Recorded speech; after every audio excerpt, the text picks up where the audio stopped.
This lesson is going to be an example of click events. So we're going to be exploring two different types of click events that you're going to see within JavaScript. So there's the onclick, and then there's the AddEventListener. And how we can manage, how we can update, set options to them, set them so that only gets clicked once, and then also handling the elements and adding event listeners to the elements that are nested inside, and then how we can control the capture, the use capture, and also setting those to be clickable only one time, and how we can affect the output and the order of the events that get fired off within the JavaScript code. So that's coming up. Create an HTML file, and in this case I'm going to be attaching app3.js, so that's going to be where we're going to be writing the JavaScript code. So opening that up, first off let's select the element, and only have the one element on the page. It's got a class of output, so using the document query selector to do the selection of the element, and selecting the element with a class of output. And I also want to apply some properties to output, so apply some style properties, all done with JavaScript, and adding in a border.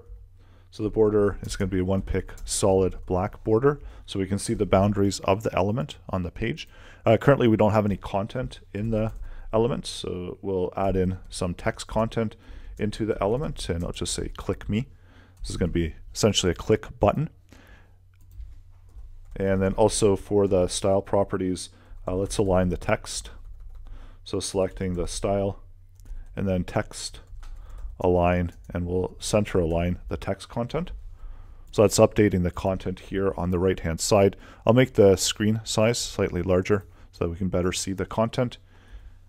And then for the output style, let's set the width to be 200 pixels so that we can set a fixed width for the page element. And then also lastly, let's center it on the page style and set the margin to be auto. So that will center the element on the page. Now let's add in the click event. So typically if you want to have a click event, you can do it in two ways. So you can add an event listener and the event listener click, and then that triggers the event object. And here we can just log out into the console, the event object. So whenever we click it within the console, we're outputting that event object. And the event object has a number of properties. If we want to select the element that started the event, then we can use the element event target. So that will reference the element that initiated the click. So also within the console log, if we know which element initiated the click, we can also output that one as well. So it's going to reference that same element. And then lastly, if we use this, so this is a way to reference the event object, and it's not going to be referencing the element itself, because the actual event within this scope of the function when we're using this is going to be that window event listener. So that's why you're not able to use this in order to reference the element that triggered the event. So just keep that in mind. There's another way to select and add in an event, and that's going to be the onclick event. And the onclick event, when it gets clicked, then on the other side it's expecting a function. And so this is the same as the event listener, where we're referencing with the event object. And if we want to output the target, we can output the target this way. It's between the two within the outputs in the console is that when we use the onclick, we are able to use this as it's being output, as this is referring to the parent, and because it's within the output scope of that element, it knows that this is the parent element that's triggering it. So we're able to reference it as this, whereas when we add the event listener, we're not able to reference it as this. So using the keyword this. Let's add in another element, and we'll just copy this one, and we'll have one as output 1 and one as output 2, and update the JavaScript accordingly as well. So we'll reference it as output 1, and then this one can be output 2. And we'll make an update to all of them. And so we'll attach only the onclick to the output, and then we'll add the event listener to the output 2. And we can also update this to just be output 1 to be consistent. So just make sure that it's working. It looks like there was an issue there, so we do need to reference it as output 1, and then this would be output 2. So that references the element objects as we click them. Now with the event listener, the add event listener, we're able to also add in some options. So for each one of those, we're going to add in a bunch of other elements inside and then add event listeners within those. So copy and paste, and we'll have a parent div. And this can be class 1. And then within class 1, we'll have another div. And then this can be class 2. And I'll just create a style property for the elements with a class of box. So class 3. And then this can be box as well. And this will just say inside. And I'll do the exact same format for the output 2. And let's add in the styling property. So this will be box. And we'll set the width of these to be 100 pixels. And add in a border. And add in a red dotted border within those. We're going to remove out where we're updating and adding in some content where we've got the click me content, because that's overriding the boxes. And then also setting a height for them. And in addition, adding in some padding so that we can distinguish between the boxes. So these boxes are inside of the other boxes, and they're actually inside of the elements that are containing them. So this will give us an opportunity to distinguish the clicks of those elements. So we want to, first off, let's select all of the elements inside the output 1 where we're using the on click.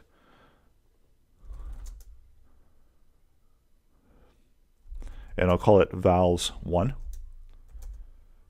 And we're selecting the main parent, so output 1, and query selector, and using query selector all, we're going to select all of the divs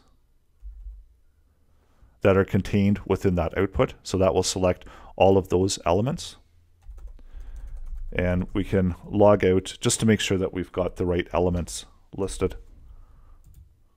So that gives us a node list of all 3 of the elements that are contained within it.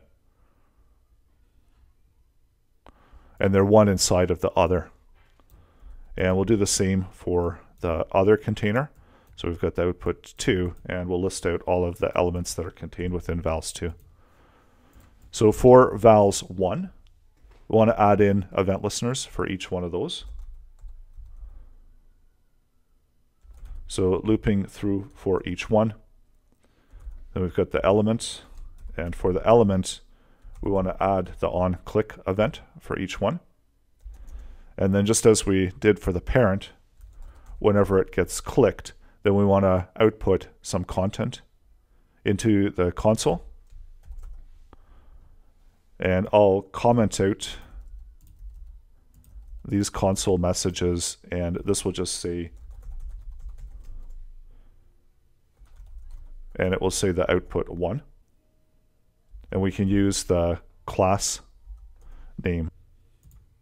So when I clear that, what we see is that we've got the output 1 class name. So we want to do that for the other ones as well. So for output 2, that we're listing out the class name of the element. Let's do a quick update to the HTML so that we can do 1, 2, and 3. So we can distinguish between the elements, and they've got a little bit of text in there so we can better see them on the screen. So that's just updating them with 1, 2, and 3. And then we've got the 1, 2, and 3. So we've got the inside elements, the main parent element.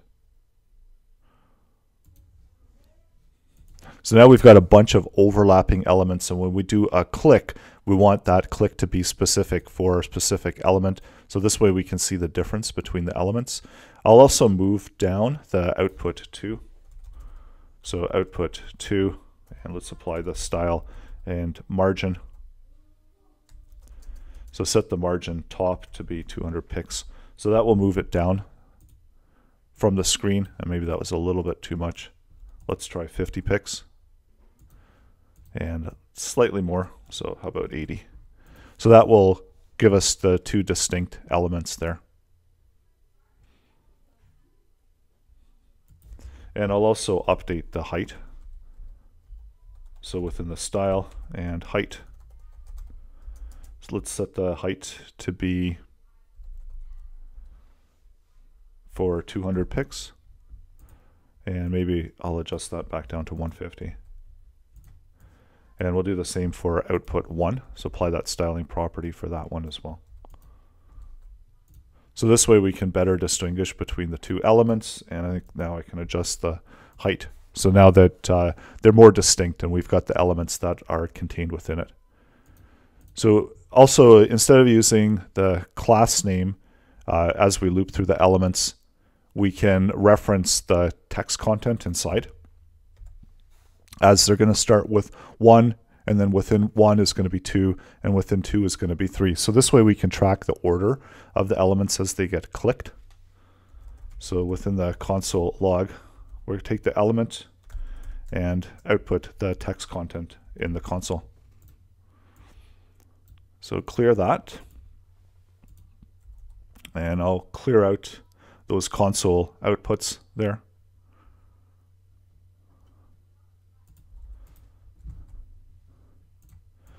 And see what happens now when I click the element. So I do get all of that text content.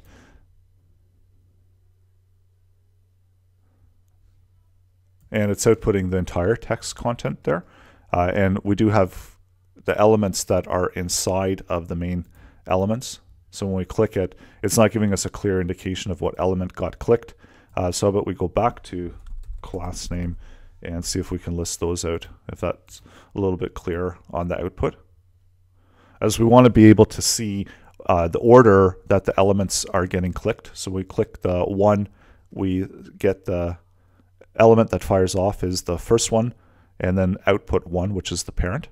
If we click the second one, the first element that fires off is 2, and then 1, and then the parent. And if we click 3, then 3, 2, 1, and output. So we get 4 events being triggered as these ones are nested within the parents. Now let's check out the difference that we can see when we add the event listeners to the elements on the inside. And this is going through the element 2 and for each. And instead of onclick, we'll add the event listener, and the event that we're listening for is click. And when it does get clicked, then it's going to fire off the function and update that in order to close the function. So see what happens. And at this point, we clear that. I'm going to click 2. So we get the same pattern where we're starting with the initial one, and it's actually bubbling up to the parents. So we're going to 2, then to 1, and then to output 1. And with the event listeners, you can actually control the order of the bubbling. So we can make it go in the other direction, where we can start with the parent and then go down to the children that are nested within the parents.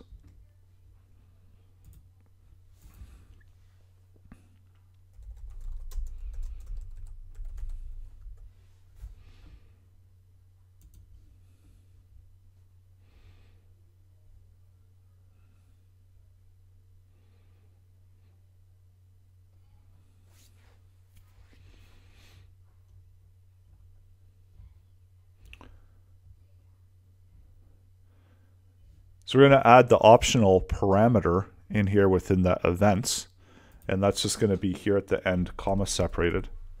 So let's update this as false, and then click that. So we're still starting at 3, 2, 1, and going all the way down. So what happens if we change that to true? So false is the default, and now I'm clicking 3, and what's happening now is that the order's been reversed. So we're starting with the parent of 1, 2, 3, and then output is last. Whereas if we're clicking this initial one, let me clear the terminal, and the onclick event is still outputting the output last, but in this case, we're bubbling it up the other way now that we've been able to add that parameter. So you've got more control when you've got the AddEventListener to control the order of the bubbling. And if I was to add the value of true, the capture value of true for the output 2, let's see what happens. So now if we click the output 2, and it's still saying output 1, so let me update that.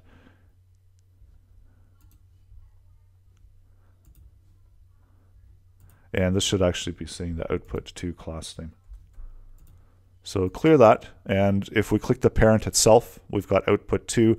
If we clear that and click the child that's nested within it, we start actually at the parent because we've got the capture set as true for all of the parents outside. So it actually starts at the top part, and then it goes in to the nested elements. Whereas the default, if we don't add in the capture, is going to be the same as the onclick, where whenever we click the element that's inside, it's going to start with that element first, and then it's going to bubble up to the next element, that's the parent, and then the next parent, and then fire off the next parent.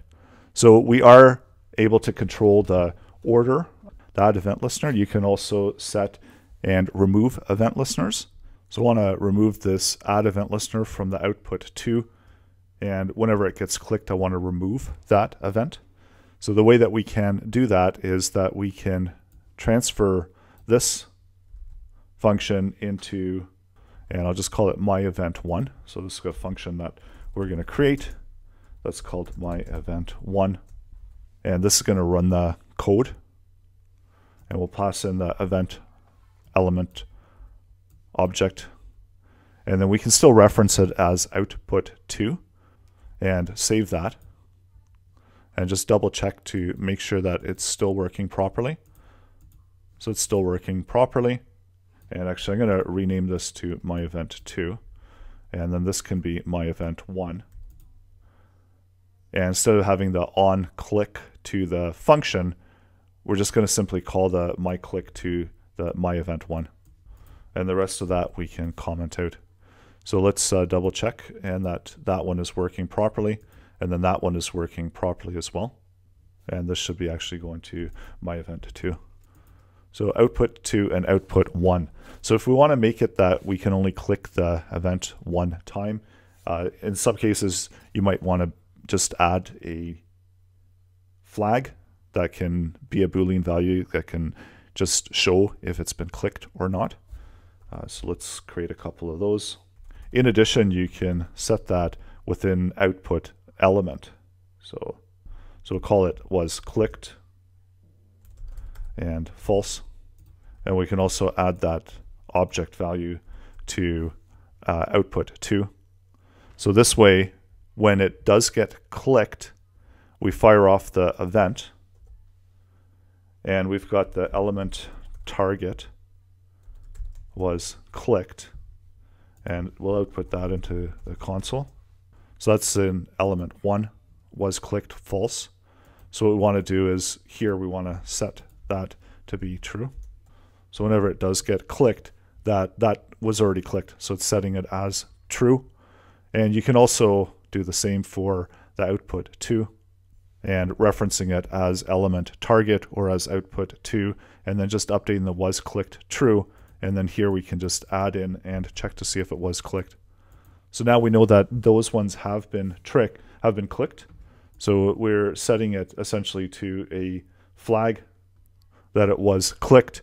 And if we wanted to add in a condition that we don't output the class name afterwards, we can have a condition that if target was clicked, then we're outputting that. So we're going to get that only on the first time. And then after that, we're setting it to true. So we're no longer going to see that output value. And let's add the same value here and reference it as output 1. And let's see what happens. So now we only get the value of true. We're not getting the output value anymore. And so we can actually comment that out. So this way, we're only running the code one time. And it's not going to allow us to run the code within the condition a second time. So let's just update within the console. And so this isn't actually removing the event.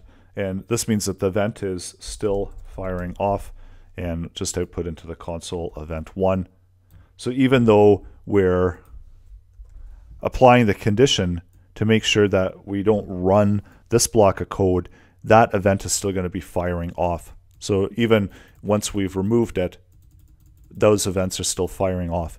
So there's an additional property that you can add to the event listener where you can set the property value as once and set that to be true. So in this case, we already have true as the other property object. So we would wrap this within the object format. So if there's only one value there, then it's going to use that as the capture value.